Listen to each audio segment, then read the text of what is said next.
Guys were good enough to make it to the field house. And that was pressure right there. As 1952 turned to 53, Woods silenced the skeptics. Coach Woods' new, more disciplined offense paid off as the Indians made a run all the way to the state Final Four. Matched against South Bend Central, Milan struggled. Guard Bobby Plump went to the hoop for 19 points, but the final score rang up 56-37 in favor of South Bend Central, the eventual state champion for 1953. Milan finished the 1953 season with 24 wins and 5 losses, and with a group of talented players hungry for greater success. They wanted to be good. They were willing to pay the price to be good. I think they felt they were exceptionally talented, and they wanted to get the most out of the skills and the talents that they had. And then the year 1954 came, and they began to play their games, and they did so well. They did very well. And then when the tournament time came, it was win a game. Are they going to win again? Win a game? And it began to build up so that you were just very, very excited. Every week you got very excited thinking, you know, can they do this again? Will they do this again? After posting an 18-2 record, the march was on to the championship that would never be forgotten. And when the Milan Indians went to their championship games, they rode in style. We didn't come to the state tournament in the old bus like they had in the movie Hoosiers. You know, Chris Volz had a dealership in Milan from 1927 on, and he had every GM product, and you weren't supposed to do that back then, but he had every GM product plus trucks. So he gave us Chevrolets for the sectional, and he gave us Oldsmobiles for the regionals, Buicks for the semifinals, and Cadillacs for the state tournament. With semifinal wins over Montezuma and Crispus Attucks, Milan was on their way to the state Final Four. And as they returned to Butler Fieldhouse, they rejoined an old friend from the previous year. Indianapolis police officer Pat Stark, assigned to escort the team in 1953, had become a part of the Milan miracle. Yeah, I kind of adopted them, and they kind of adopted me, and it was a pretty close relationship. Pat is a member of our team. He was there for us in '53. He was our escort, and he was in the dressing room when we had our briefing sessions and our halftime. He was there all the time. He was a part of us. So when we came back the next year, we asked for him and didn't know for sure whether it would happen or not, and we got it. Stark was back, and Milan made their way to the finals to face the most intimidating team of the era, a team everyone loved to hate, Muncie Central. I can remember just being so excited that I couldn't even rest, you know, because it was going to be a big game. And as we got there, of course, almost everybody in the field house was going to be for Milan because of the small town against the big guy. The Muncie Central Bearcats came into the final game with 28 sectional titles, 16 regional titles, 10 semi-state titles, and 4 previous state championships under their belt. We were really hurting. Probably not too many people realize this. Bob Ingold was one of our better players. His back was really bothering him. He was a strong rebounder and a good perimeter shooter, and so we had to go. He just played enough to say he was in the game.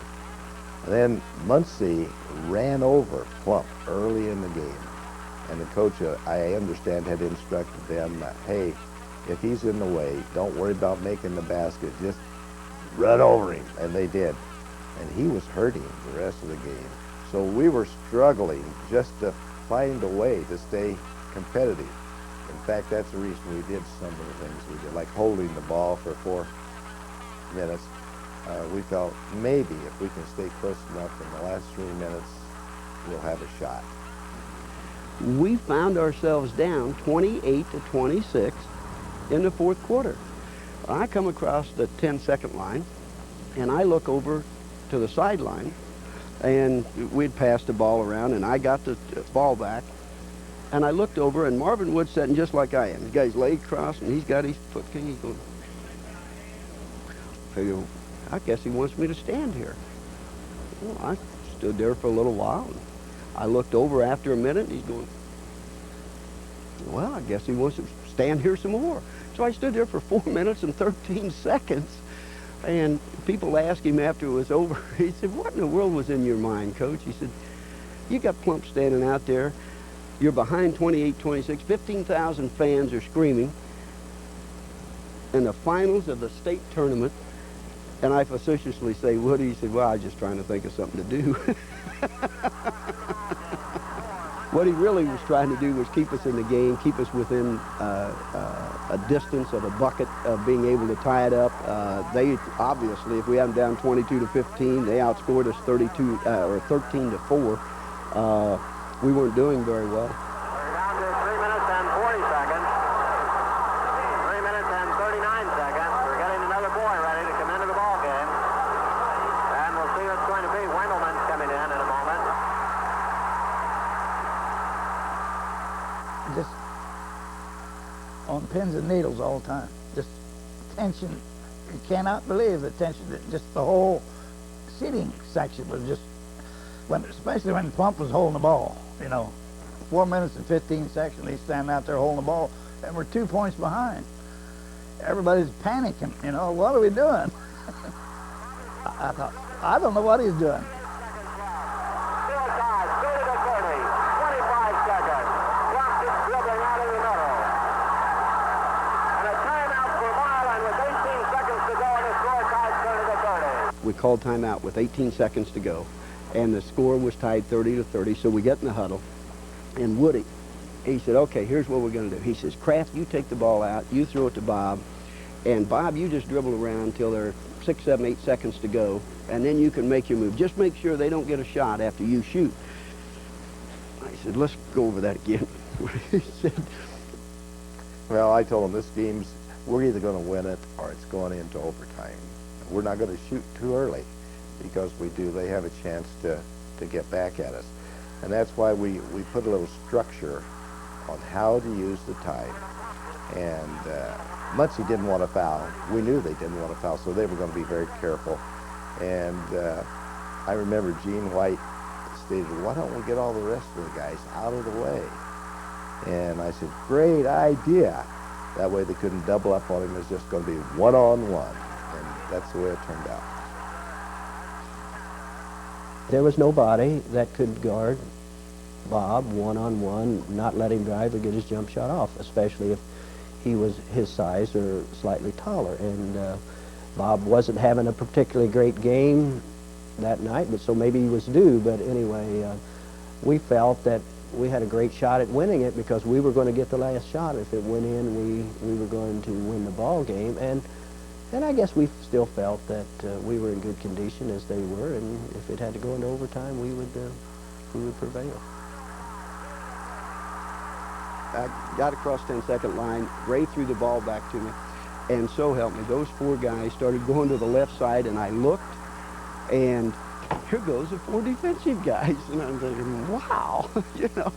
So I'm standing there with the ball, and I kept looking at the clock, and I think I started my move with about 6 seconds to go, and I faked left, and Jimmy Barnes just moved a little bit to his left and allowed me to go to the right, and he didn't want me to drive all the way, so he laid way back, and I got to the free throw line, which was the 5th way in our offense. I probably shot that shot 1,000 times, maybe more than that, and I stopped and shot a jump shot, and when it left my hands, I knew it was going in. Milan with 18 seconds to go, and the score tied 30-30. Seconds. Plump holds it. He's dribbling around. 10 seconds. 9 seconds. Bobby Plump dribbling. 6 seconds. Plump going down. Jump. Shoots from the circle. Scores! Now 1 second. The game's over. Milan wins.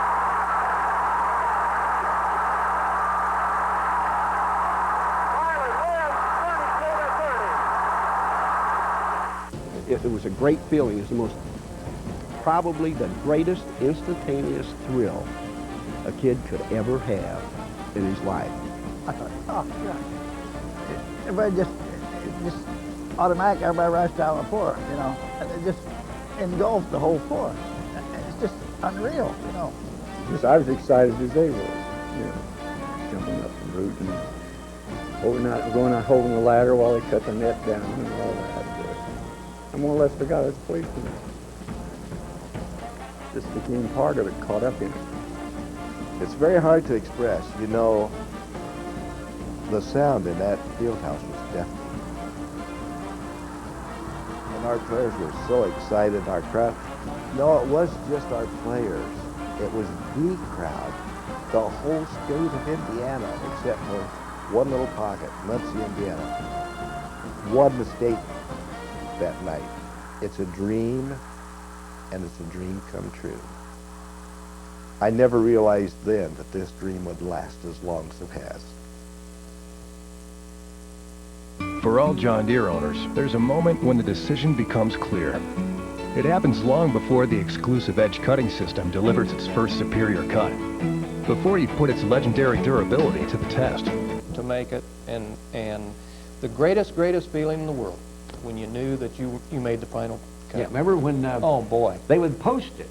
They're in the high school down the one end. I can't remember which hall. The coach would tell you they're on the final list. The guys on team. Right outside my office. Yeah, longest walk in the world was that morning as you walk down that hallway. My God, let my name, please let my name be on there. That was pressure. Yeah, that part was pressure. Boy, it was a long walk. Remember the long walk down that hallway? And nobody, nobody had any clue. No, nobody had it made. Yeah. Once they had it made, a game on the Bearcats' home floor became an intensive experience that remains vivid even today. It was electric every night. Back then, what was the capacity? 7,500 that time. And I remember talking a few days ago. Oh, yeah. That's right. We were talking about how you'd have 8 or 9 or maybe even 10,000 people clear up in the corner. You could smoke. So here would come the smoke level as the evening wore on. It'd work down, it'd get closer and closer to the floor, get hotter and hotter and hotter. And boy, I'll tell you, by the time we came out for the warm-up, that place was jumping, and we loved it.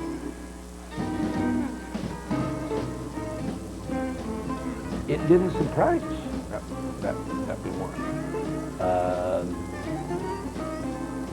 Supreme self-confidence, perhaps,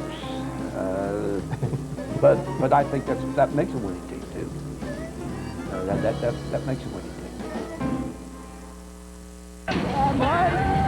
Enemies. Another kind of cat was on the prowl on the western edge of the state.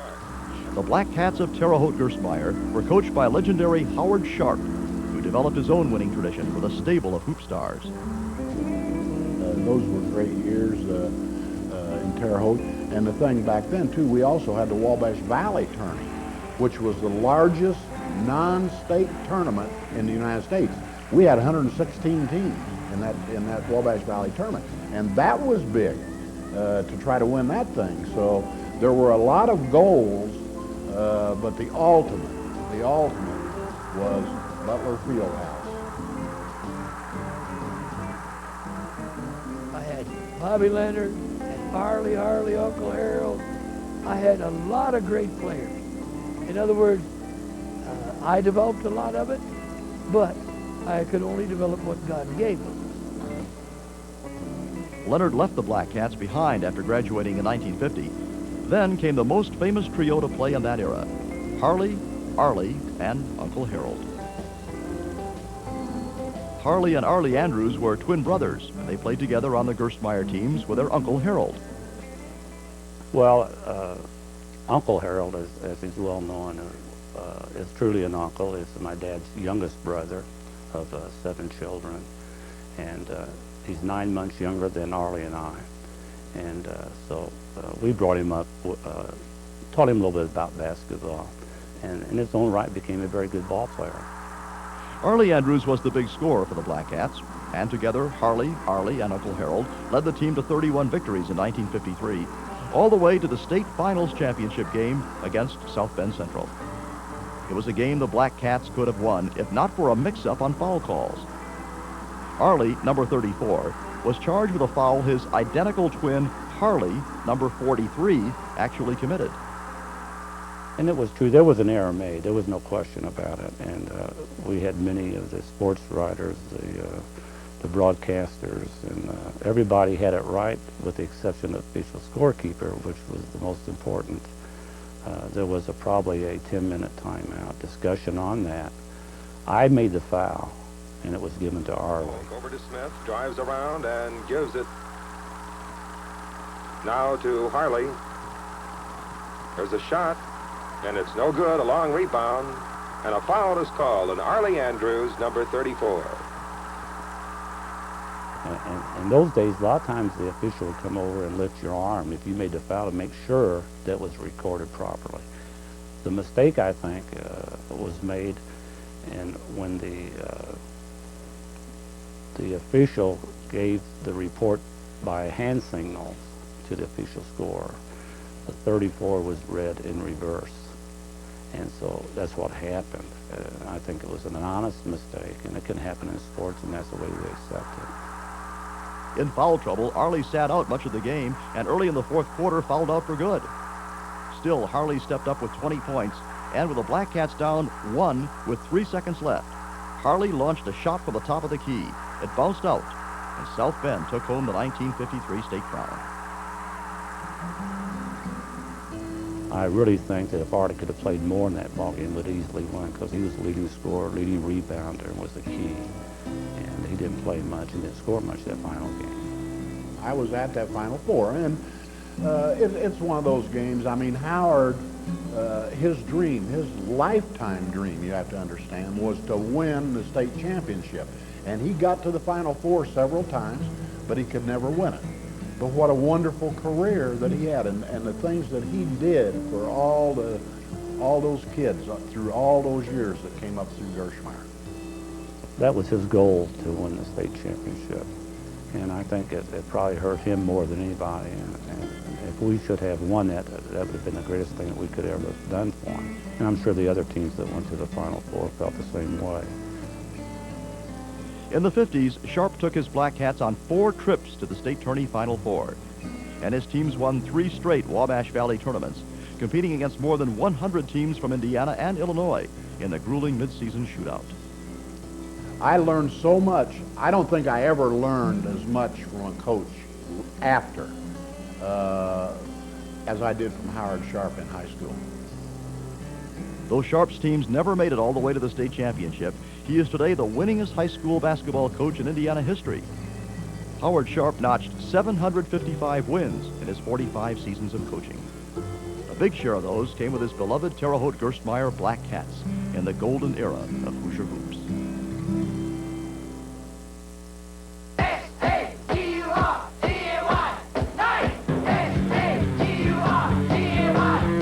Don't blow Saturday with an ordinary nut.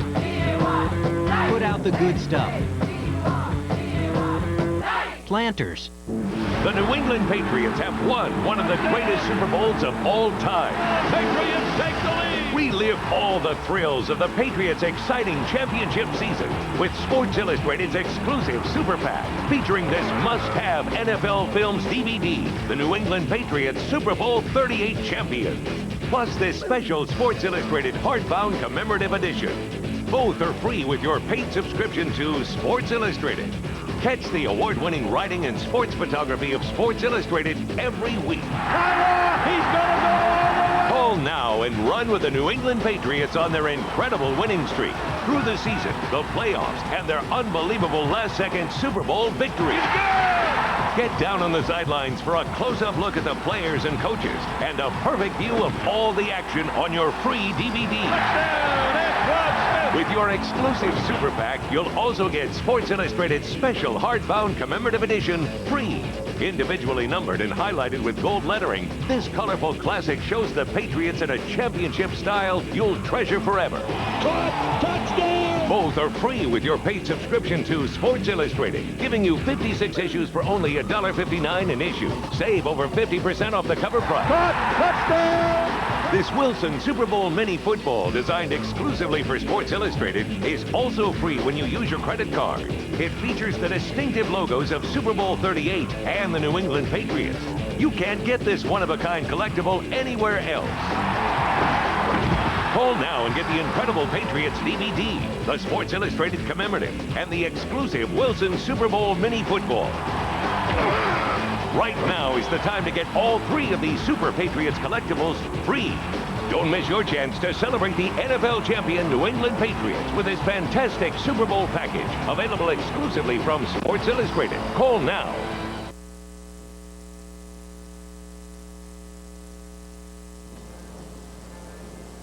Can you imagine the fans and the excitement and the emotional highs?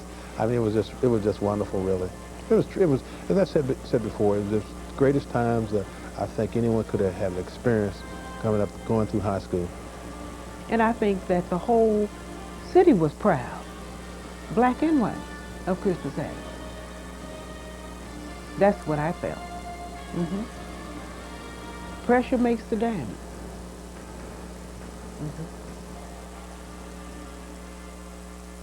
If pressure makes the diamond, maybe that's why the Crispus Attucks Tigers shone as brightly as any star in that golden era of Hoosier hoops. The Tiger teams of the 50s faced as much or more pressure than any other, both on and off the court. Created as an all-black high school in the 1920s, Indianapolis Crispus Attucks was still segregated in the 1950s. State titles in 1955, 56, and 59 put the now closed high school into the record book. But the enduring legacy of Crispus Attucks High School and its outstanding basketball tradition is found in the changed lives and changed attitudes of those who were touched by the Tigers. Even after leaving Attucks, we felt that we were still representing Attucks. We were not only representing Attucks, we were representing the black community. And there was no way we were going to do anything that was going to be embarrassing, to us or to that tradition. You go to school the next day after you won a basketball game, and then around the community, people who really had no hope of ever getting anything out of life, at least they could feel good about something these young black, little skinny-legged kids accomplished. For Indianapolis Crispus Attucks, every step forward came with a struggle. With no gym of their own, the Tigers played every one of their games on the road. Later, as their success and popularity grew, the Tigers began playing many of their games in the Butler Fieldhouse, drawing crowds of over 14,000. There were many basketball fans in Indianapolis from other schools or without any allegiance to any school who really would come to see Attucks play at Hinkle Fieldhouse, almost every game, because, it was really a good thing for the city to have a team like that they could accept, be proud of, respect. Winning the greatest respect was a Crispus Attucks Tiger whose name surfaces again and again as the best of the best in that golden era. Oscar was like a rubber band. He could stretch and reach farther than anybody I've ever seen in my life. And he got nothing but better after that. To me, he is the best that I have seen in Indiana high school basketball. Oscar Robertson would be a coach's dream, any coach's dream. I mean, with his ability, basketball ability, and as a person, great individual. Easy to coach, had leadership ability that made him make everybody else on the team better. For Oscar Robertson and many of the Crispus Attucks basketball players, their success was built through intense competition in a place called the Dust Bowl. Located on Indianapolis's near west side in the black neighborhood called Lockfield Gardens, Attucks players sharpened their skills in the Dust Bowl with long, hot summers spent shooting hoops. This is where you really hone your skills playing against different competition, to be able to do the things without thinking. Instinctively, you do things that you don't think about doing them. The rise of Crispus Attucks to basketball power began in 1951 when Ray Crow became the Tigers' coach. From the first, Crow was intent on making his players learn more than basketball. As you can see, he believed in winning, but along with that, he also believed in building character. He was teaching more than just basketball, more than just winning on the court. He taught how to get along with people, all kinds of people. He taught fairness. He was a firm, fair, flexible person himself. In Crow's first year, Oscar Robertson's older brother, Bailey, and shooting star Hallie Bryant helped put Crispus Attucks on the map. A 1-point last-second win over Anderson in the regionals was the stepping stone that took the 1951 Attucks Tigers all the way to the state Final Four before losing to Evansville Rights 66-59. Reaching the Final Four in 1951 gave Crow and the Attucks Tigers a picture of what they could achieve. Until 1955, no Indianapolis school had ever won a state championship, and no all-black school had ever won before. But that all changed, as the Crispus Attucks Tigers won 31 games in 1955 and went all the way to the finals to face Gary Roosevelt, another all-black school. We kind of felt, isolated. That most of Indianapolis really didn't appreciate it. Matter of fact, we sort of suspected when we played Gary Roosevelt, and that would never happen again, two black teams playing for the state. We sort of felt that the majority of the people in the stands wanted them to win rather than us, so we wouldn't be the first team to win the state championship for Indianapolis. Only 8 seconds to go. The guy's going to get there. 6 seconds. There's Ford firing. And it's all over. Indianapolis wins their first state basketball championship. No matter the adversity, junior Oscar Robertson scored 30 points, and Attucks took apart Gary Roosevelt, defeating them 97-74. The Tigers' 97 points is a final game scoring record that still stands. You're happy, of course. You're happy with the guys. It's an emotional thing. It's a high emotional times, I should say. We knew we accomplished something that a lot of teams, we knew we were number one in the state. All these teams that played, it came down to those two teams, which happens every year, and we were the best. Though victory was sweet, the celebration of Attucks' first state title is a memory tainted by the attitudes of the time. Really, when we had the bonfire, we were a little disappointed at the celebration afterwards because we all of a sudden realized that we didn't have the full support of Indianapolis. We were taken around the circle a couple of times and then back into the black community, and that was sort of a downer. It really kind of destroyed the celebration.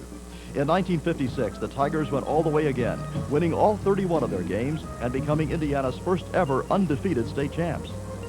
In the final game, Attucks matched up against Lafayette Jeff, easily outdistancing their opponent 79-57. Robertson poured in 39 points and led all scorers in the state tournament, making the all-state team for the second year in a row.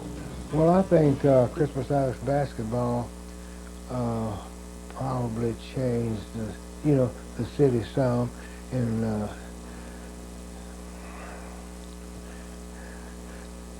helping to break down some of the racial barriers that existed at that time. I don't think any one year did it all, but I just think our basketball team helped to do away with some of the segregation and all that had taken place before and during that time. Those teams did everything to forward integration, forward race relations, because you couldn't help but love those Attucks teams with Oscar. I mean, he was such a great player. In my mind, no one has ever come close to being that good, and that was right at the time of the Topeka suit for integration, and it fit right into Indiana because it allowed basketball to do in Indiana what Jackie Robinson and baseball had done for the rest of the country not quite 10 years earlier. I mean, this is a pivotal period of history, and basketball fit into it. In 1959, Attucks was back on top again, picking up their third state title of the decade as the Tigers defeated Jimmy Rail and the Kokomo Cats to add another year of glory to the Crispus Attucks legacy.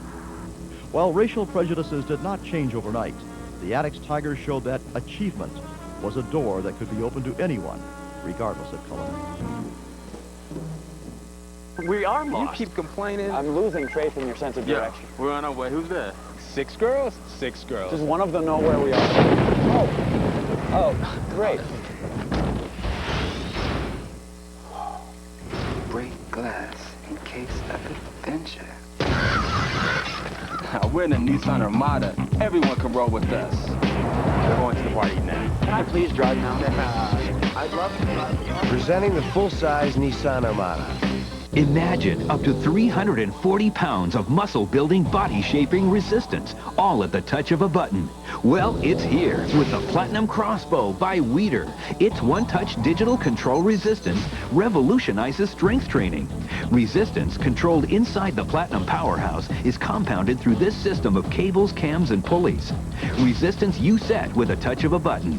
Resistance that gets results. I went from a size 36 to a 32. And I'm now down 40 pounds and feeling great. The Platinum Crossbow is the only home gym to deliver the 5 factors critical to strength training. 1, hardcore resistance. 2, full range of motion. 3, quick change digital resistance. 4, personal training. 5, total body workout. With the Crossbow, you can do over 75 club quality exercises, and it comes with 340 pounds of muscle building resistance. You also get this awesome built-in squat station, this bicep blasting curl station, and only the Platinum Crossbow gives you the advanced personal training electronics. With one push of the button, it sets my exercise, my weight, my sets, and my reps. All I have to do is get in there and work out. The Platinum Crossbow's built-in personal trainer even plans your workout for you with exercises for your upper body, abs, and back, and lower body. And for each exercise, it automatically adjusts your weight, sets, and reps.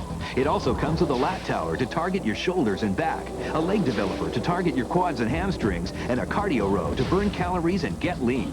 Call now or go online to PlatinumCrossbow.com to find out how you can own the Platinum Crossbow for 0 down and payments as low as $49 a month. Remember, the squat station and bicep blaster come standard. Girls want a nice butt, and this is going to give it to you. No other home gym delivers results and value like the Platinum Crossbow. Call now and change your body for the better with the Platinum Crossbow by Weeder. On the next Wheel Classics, one missed catch that changed his life forever. Can't you make a comeback? From what? Not a has-been. I'm a never was. But if he could do it all over again, Play the game again. Let's kill Bakersfield. it'll be the best of times. Robin Williams and Kurt Russell are about to get even. Let's go, Jack. Wheel Classics with Burt Reynolds, 8 Eastern Sunday, only on ESPN Classic.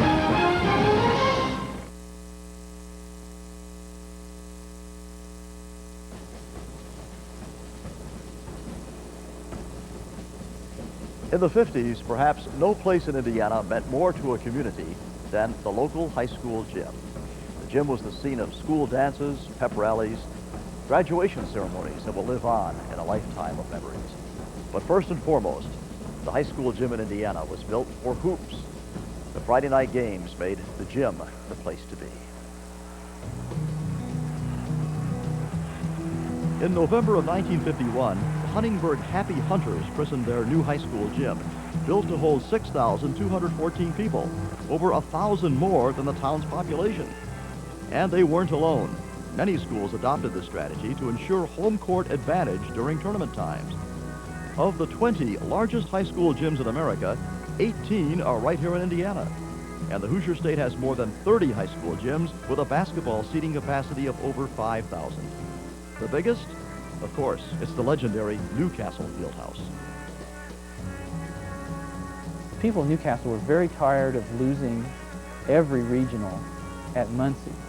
And so they decided that they were going to build a gym even bigger than the Muncie Fieldhouse in order to convince the IHSAA that the regional should be moved to Newcastle. And they did that. They built a gym of over 9,000. It's still the biggest gym in the United States, the biggest high school gymnasium in the United States.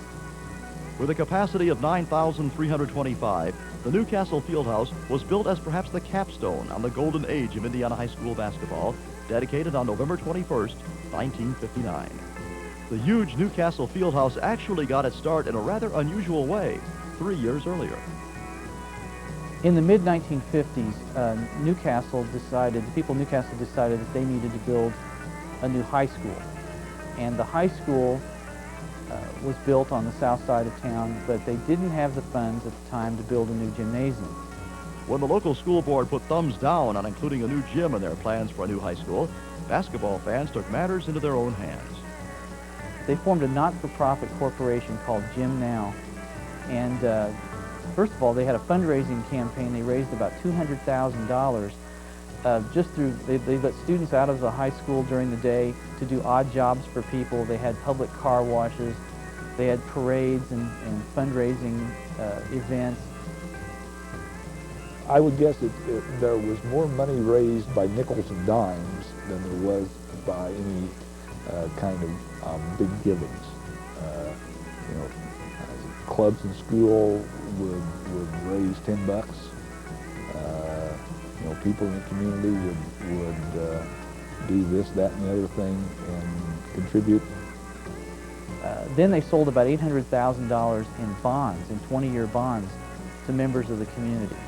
And that was the way they raised the over $1 million they needed to build the gym without using tax money. And in 20 years, they paid the gym off and handed it over to the high school, debt-free. In 1956, a torchlight parade kicked off the Gym Now campaign. Construction on this monument to Hoosier hysteria began in the winter of 1958. My parents, I remember I was 4 years old, my parents brought me over here to the high school where the gym was being built.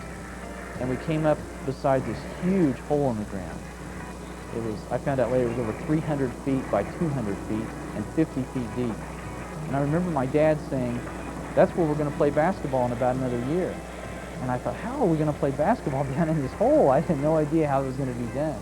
And I remember coming into the field house for the first time and as a 5-year-old and just being overwhelmed. By the fall of 1959, Newcastle roundball fans had their incredible facility. Through their Gym Now campaign, the people of Newcastle had built not just the biggest high school basketball gymnasium in Indiana or the Midwest, but the biggest in America. Muncie versus Milan, the high school basketball game that inspired the Moody Hoosiers and the greatest upset in basketball history. Now it's been uncovered, rediscovered, and airing on national TV for the first time ever. The 1954 Milan Miracle and your classic big ticket with Milan's own Bobby Plump and his game-winning shot that made Indiana basketball history. Plus, we're live in Indiana 50 years later for the rematch between these two high school teams. It all starts at 6 Eastern tonight on ESPN Classic. Your perfect PC doesn't come from a store. It only comes direct from Dell. Just call or go online and get this Dimension desktop with an Intel Pentium 4 processor and a huge flat panel display for only $7.99 after mail-in rebate. And right now, get a free Fuji digital camera and a combo drive upgrade. You won't find a deal like this in any store, so hurry. This offer only lasts for 3 days. And it's only a click or call away. Easy as Dell. Dell PCs use Intel Pentium 4 processors. Think you can't afford Dell quality on a smaller budget? Think again. Call or go online and get this complete Dell system with an Intel Pentium 4 processor for the amazing price of $4.99 after mail-in rebate. And right now, get a free Fuji digital camera and a combo drive upgrade. Remember, it's only direct from Dell, so hurry. This offer only lasts for 3 days. And it's only a click or call away. Easy as Dell. Dell PCs use Intel Pentium 4 processors.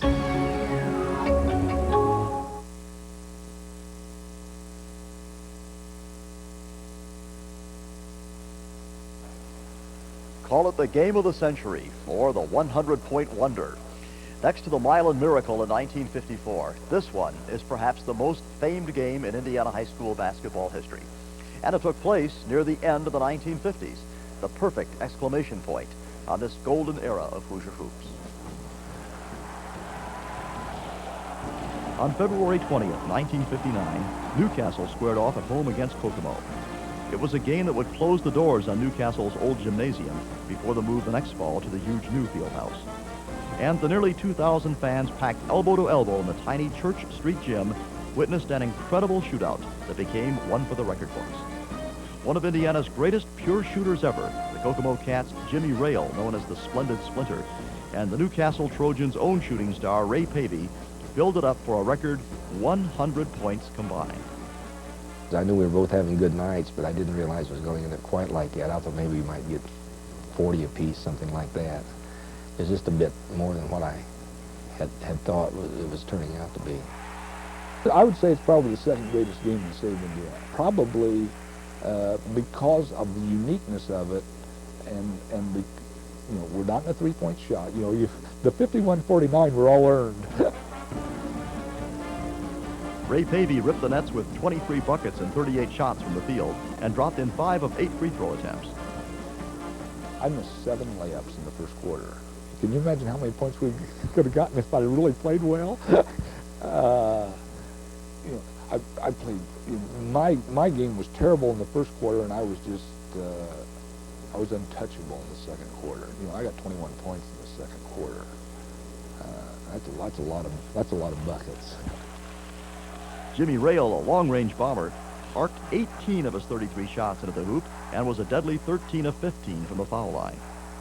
And Joe, my coach, I mean, you couldn't shoot enough to suit him. I mean, obviously you had to make some once in a while to make him happy, but he didn't hold you back. I mean, and not only did I shoot, my teammates would. I mean, I shot a lot, but my teammates got a lot of shots too. The Jim had such great range.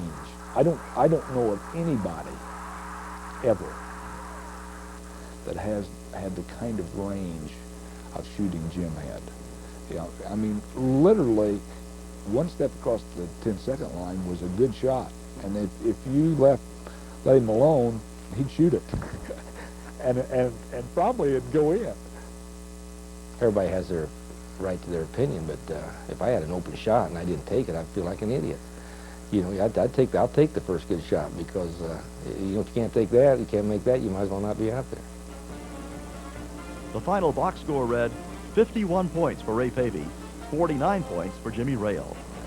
In the end, Pavey and the Newcastle Trojans outgunned Rail and the Kokomo Cats to win 92-81.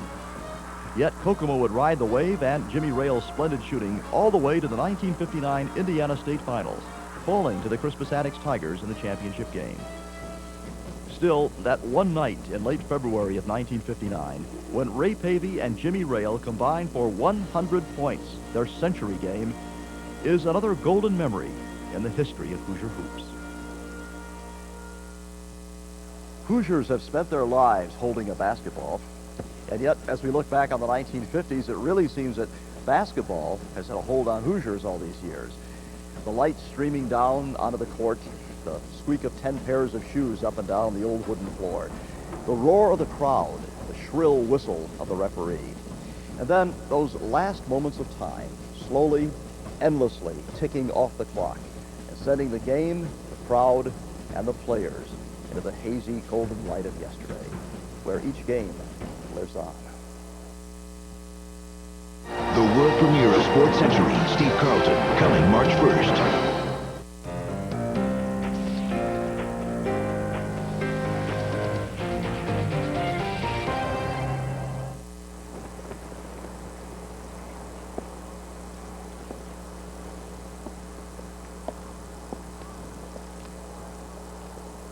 One game, one shot, one moment remembered and relished every day of his life for the last 50 years.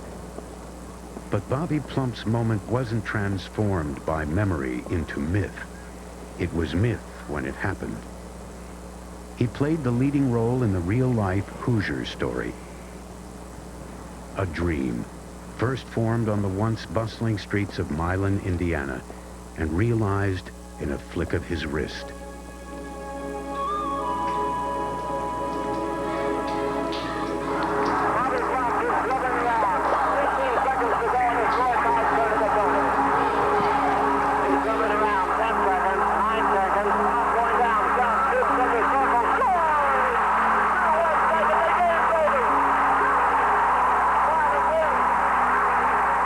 I didn't really know whether we could get there or not.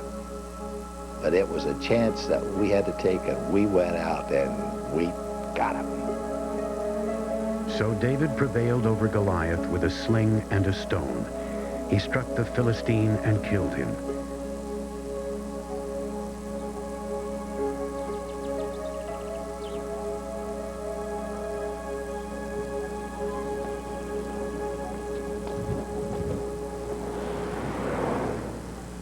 A Bible story, retold in the heartland, and the hope that a miracle might happen unified Indiana every winter for 86 years. There was pride in your area just to win a sectional, and if you won a regional, man, you were way up there. And then the unusual thing of winning a state tournament, I mean, that was just, we never dreamed we were going to win a state tournament. Never heard of it. If we knew we were supposed to, we probably wouldn't have. The Indiana State High School basketball tournament. Every school, no matter how large or small, competing for one trophy. Basketball is very important in Indiana. It becomes the connection, the sinews of a town, the bonding of a town. It's really about defining community in a state which is very poor, very rural, and where there isn't a lot of other stimuli. It gave small communities an identity. They had something that they could be known for. The Milan of the 40s and 50s was a railroad town where most made a living farming or working in a furniture factory.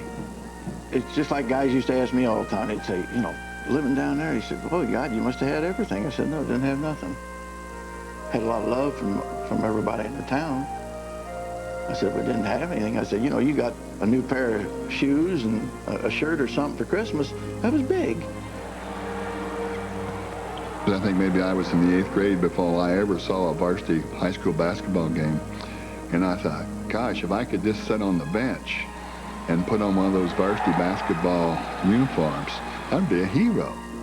The team was the town when competing against nearby schools, and the accounts of every game were entered by word of mouth into the community's homespun historical record. Arkenberg's was the gathering place after the ball games. You'd go in there and get your hamburger and your milkshake, and you'd listen to everybody talk about it. They were so crowded, to get a hamburger from the counter, you had to pass it over top of people because you couldn't walk through the crowds. I don't think you want to be too nostalgic about the America that used to be, which was a poorer country, there was less opportunity, there was more prejudice, and yet there were aspects of that time, a certain modesty, a connection, a sense of loyalty to each other that we would do well to pay some attention to. There wasn't very much money. People had to work awfully, awfully hard at some jobs that were not very good. But we were basically happy. I guess it was, if you don't know what it is that you don't have, it doesn't mean very much. Milan, a school of 161 students, hired a new basketball coach in 1952, 24-year-old Marvin Wood. He got the job after his predecessor was fired for spending too much money on new uniforms. He wasn't very much older than we were. If he wanted to show us how to play, he'd get out there and play with us, and you knew that he was better than most guys out there. He came home one evening and he said, President of the school board, Mr. Frokes, was down and watched practice this afternoon. And I said, oh, really? And I said, I didn't think you let anyone in. And he said, well, he came and I thought it was early. We'd just let him stay. And he said, Mr. Frokes said to me, you know, the old coach said these boys ought to go to the field house this year. He said, we'll probably get it run out of here on a rail if they don't win the sectional. People across the state took notice of Milan as the team worked its way through the 53 tournament. When the Indians arrived at Butler Fieldhouse to play in the States, one of them was heard to say, boy, you sure could fit a lot of hay in here. The Indians lost in the semifinal, but with only one starter set to graduate, their slingshot was fully loaded.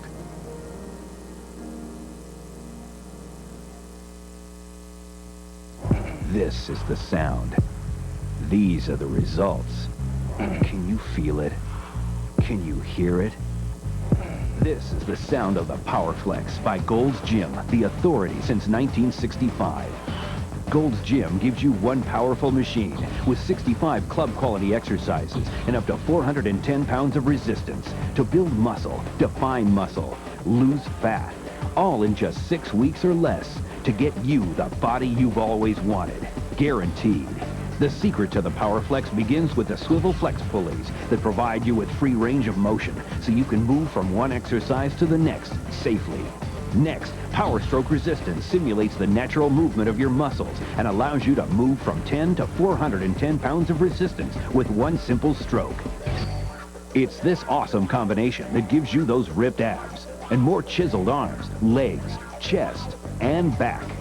If you want to look like this, then you need this. PowerFlex, the Gold's Gym technology breakthrough. Call now for free information about how you can get the Gold's Gym PowerFlex in your home for as little as $49 a month. With the Gold's Gym PowerFlex, you get the lat tower, the multi-position bench, hip strap, rowing seat, ankle strap, handles, and space saver design. Be one of the first callers, and you'll get the Gold's Gym PowerFlex leg developer for stronger legs and shapelier hips and thighs. A $200 value, absolutely free. You'll also get a workout poster showing you all 65 club-quality exercises. Our gift to you. Don't pay $2,000 for a home gym that won't get you authentic Gold's Gym results. This is the machine. These are the results. Can you feel it? Call 1-800-690-9863 to get the Gold's Gym in your home for as little as $49 a month. That's 1-800-690-9863. 1-800-690-9863. Call now.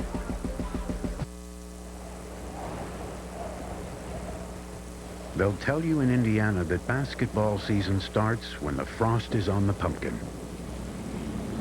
But Indiana boys of the 40s and 50s played the game all year round.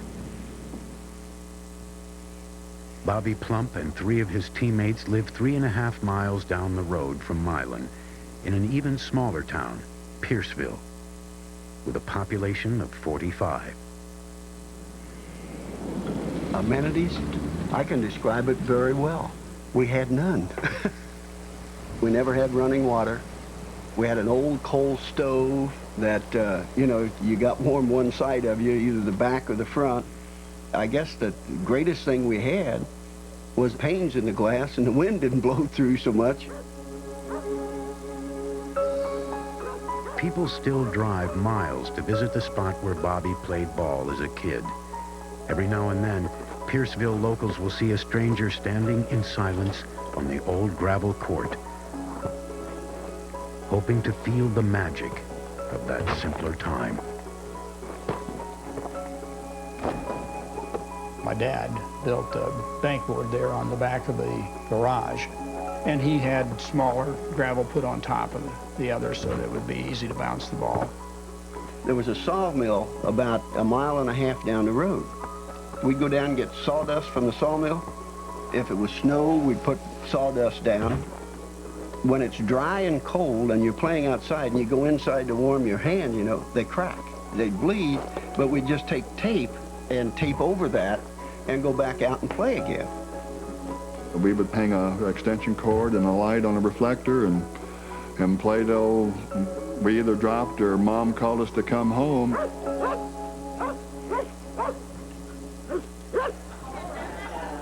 There was a manure pile next to Schroeder's where we played. On the left-hand side, that's the reason why everybody went right. Every year for half a century, there are reunions with his teammates. Now they even include opponents from the neighboring towns in Ripley County. If we'd known what we know now, we wouldn't let you out of Pierceville. These days, to hear him talk so much and so often, it's hard to believe that Bobby Plump was once too timid to ask for a second helping of dessert,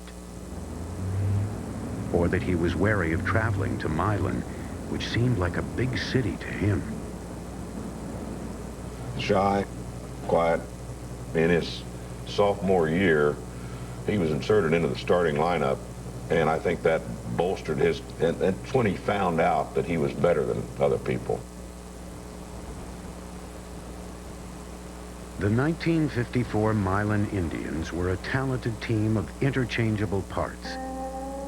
connected by the chemistry that comes from playing together since grade school. As for Milan, the town was in a frenzy by state tournament time. The Indians easily won their sectional championship.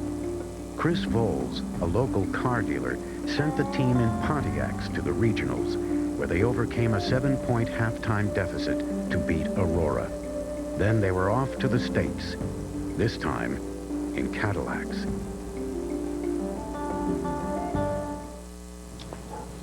Credit card bills piling up?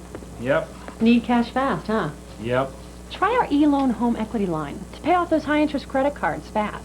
In just 90 seconds, you could get approved to get the cash you need, and you'll have your money as quick as 12 days. Hey, I'm approved already. Needless paperwork? Gone.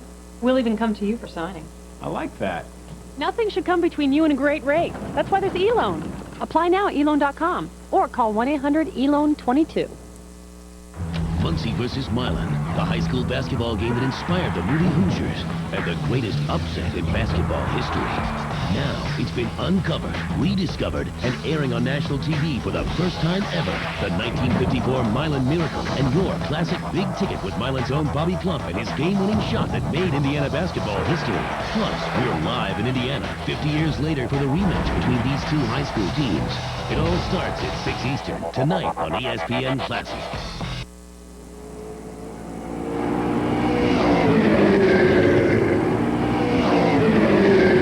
NASCAR Nextel Cup Series phones are here.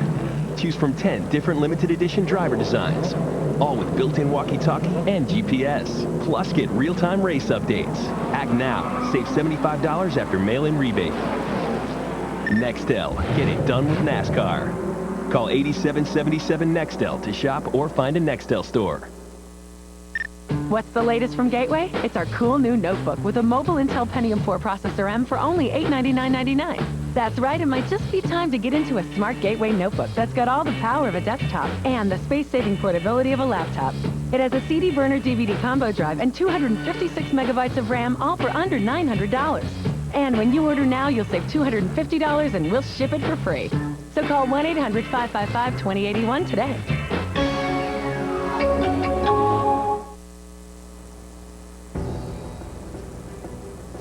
Milan was off to Indianapolis, to the big barn, to take their chances with a future basketball great.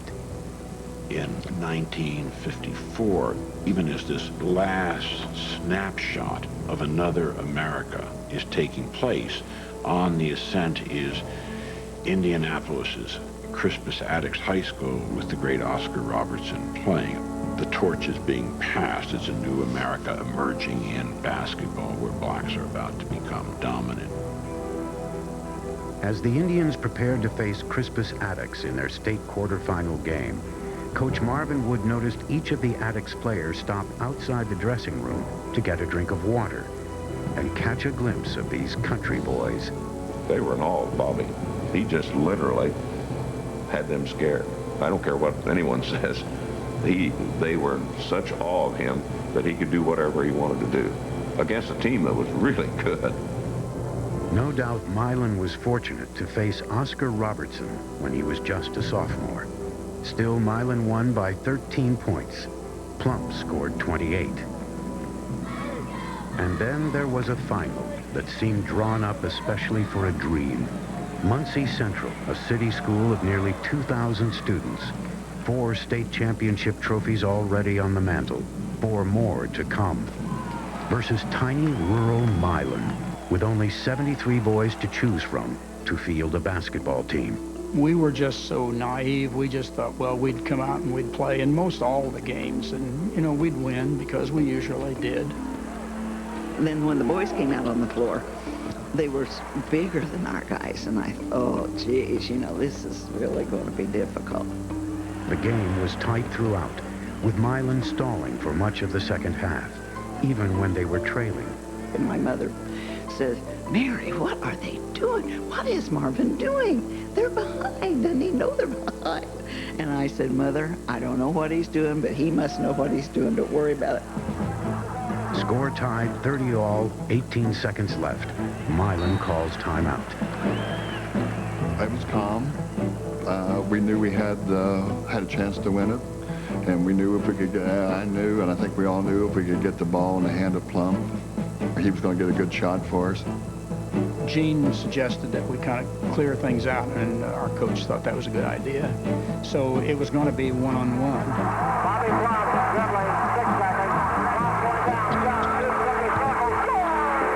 The only thing I remember is when it left my hand, I knew the ball was going in. That part, I do remember. And when it went in, I looked down at the clock, and it said about 3 seconds, and I thought, well, everything's going to be okay.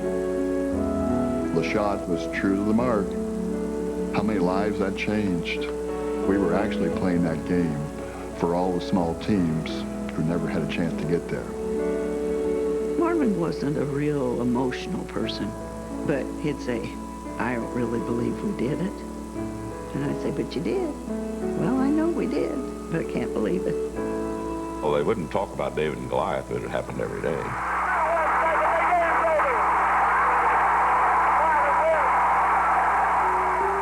The next day, the boys returned to Milan proud of their accomplishment, but unaware of just how much it meant to so many.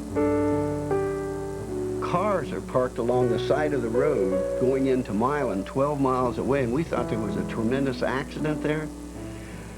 They estimate there were between 30 and 40,000 people in Milan to greet us, and you can't get that many people in Milan. They were parked 12 miles around walking into town.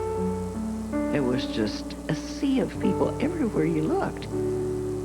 I was on the stage never dreaming that I was going to ever say anything. I'm 26 years old, and, you know, I just was a housewife. I just looked at the guys and I said, well, fellas, it's been a wonderful, wonderful weekend, but I'd like you to remember something. That it's nice to be important, but it's more important to be nice. And it stuck. The closing prayer to the miracle of Milan, a slice of Midwestern wisdom, like the first light of morning heralding the end of a dream. Just this once, it had come true, but it never would again. Indiana would see to that.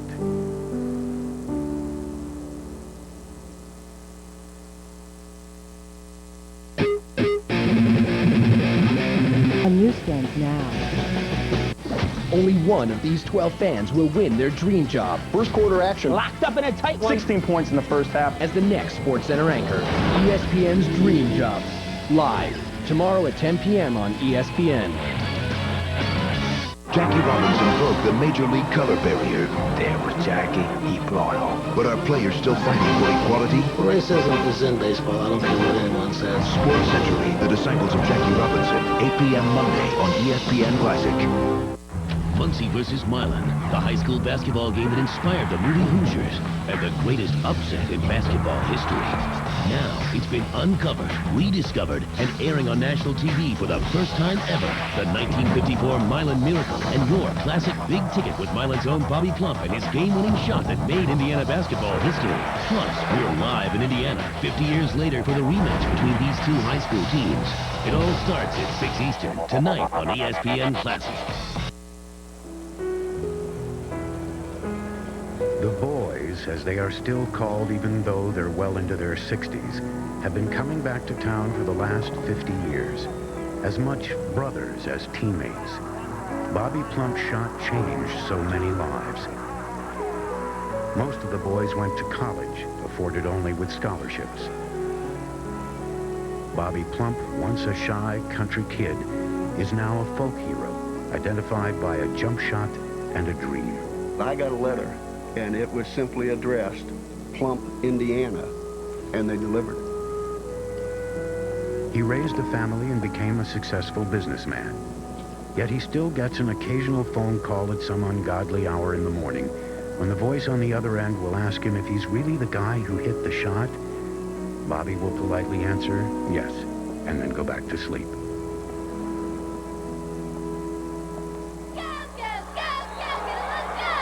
The dream Bobby Plump made real isn't available to this year's Milan team. They play in the 2A class of the state's restructured high school system. In 1996, the Indiana High School Athletic Association voted to do away with the open state tournament, where all schools, big and small, competed against each other. Now, the schools are grouped according to size into 4 classes. If you were in an area where you had a 200 or 300 in your school and 5 miles away there was a school with 3,000, you felt very strongly that you didn't have any chance to compete. A lot of people say, well, those David and Goliath matchups are great matchups. I've never had a David tell me that. It's only Goliath that's told me those are great matchups, and those are very intriguing. Obviously, I disagree with Blake. But it was the opportunity that was there, not the winning of it, and they made it all a winning situation. We got to have more kids win a state tournament. Does that make for a better tournament? Does it make for a better student athlete? That isn't what it was built on for 86 years. Most locals in the small towns today have a hard time telling you how far their team went the previous year.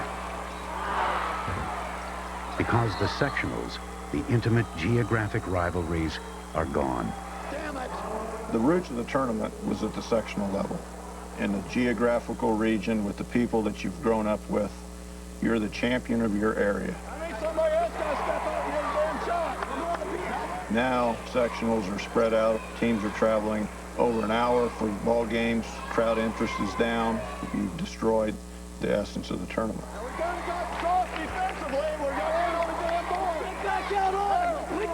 If you're a small school, you're fortunate if you have a close game with a large school. Can they compete with the next school and the next one, the next one? I never think they can. You're going to have to knock this shot down right here. Why continue on and on if you know you're no good and you know you're not going anywhere? If you make things easy, is it better? Is that progress? Are they going to have it easier after they graduate? Can they say, wait a minute, I only want to compete against this size bank. I only want to compete against this size insurance company. Everybody can't be a winner. Disheartened proponents of the abandoned single-class system might find support in the first Hoosier, John Wooden, who favors a quotation from Cervantes. It is the journey, not the destination, that's important. I was down to a little town called Bologna over the weekend, half the size of Milan. And in the old gym there's a picture of 1950 sectional team. It's still on the wall. If we're running this tournament totally to see how much money we can make and to draw the biggest fan base, we made the wrong decision. If we're running this tournament for what's best for kids and allows kids to feel good about themselves, then we made the right decision. If you're told every day, if you don't win this game, you're nothing, what's that going to do to you? Eventually, you're going to get to the point you kind of believe, well, I am nothing. Instead of holding your head up, yeah, so we got beat, but we played we played the best we could. We played our hearts out, and we got beat. Said, all you can ask. In '96, Delta went to the state tournament. I spoke the Thursday night before their state tournament at a gymnasium. I think it held maybe 5,000 people. Standing room only, couldn't find a parking place, just because they're going to the state tournament. Not that they won it, that they're going. Around the country, consolidation has made big schools even bigger. But Kentucky continues to hold on to its single-class tournament. All schools competing for one coveted prize. 3 minutes, fellas. 3 minutes, and you got the school's first state championship aboard. You hear me? Don't be denied! In the bluegrass state, the dream is still alive. Have we changed with the times? Yeah, and we bettered if we're going to survive. We're not going to survive if we don't adapt to the times. There's one thing about Indiana basketball that hasn't changed with the times. Though the playing field has been evened and a single state title is no longer there for the taking, the game doesn't matter any less to the kids who play it. Hey, get your heads up. This team has got to pull together. This team has got to start to display some confidence in each other, but more so, you've got to start to display some confidence in yourselves. I'm getting dang tired of talking about it.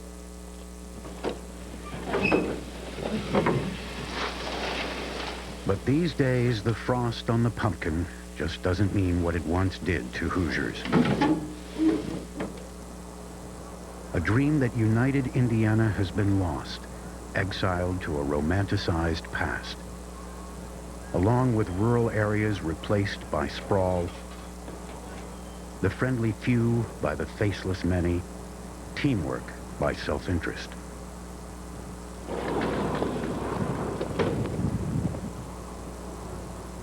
And in the town of Milan, 50 years removed from its heyday, the bustle has moved out to the byway. After my boy got out of school,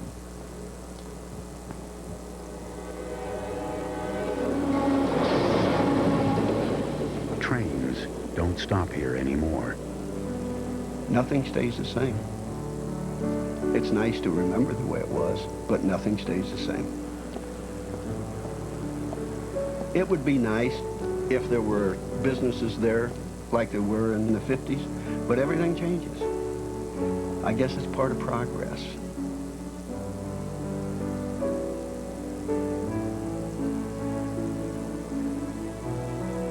It's gone down so much. It's hard for me to come back now.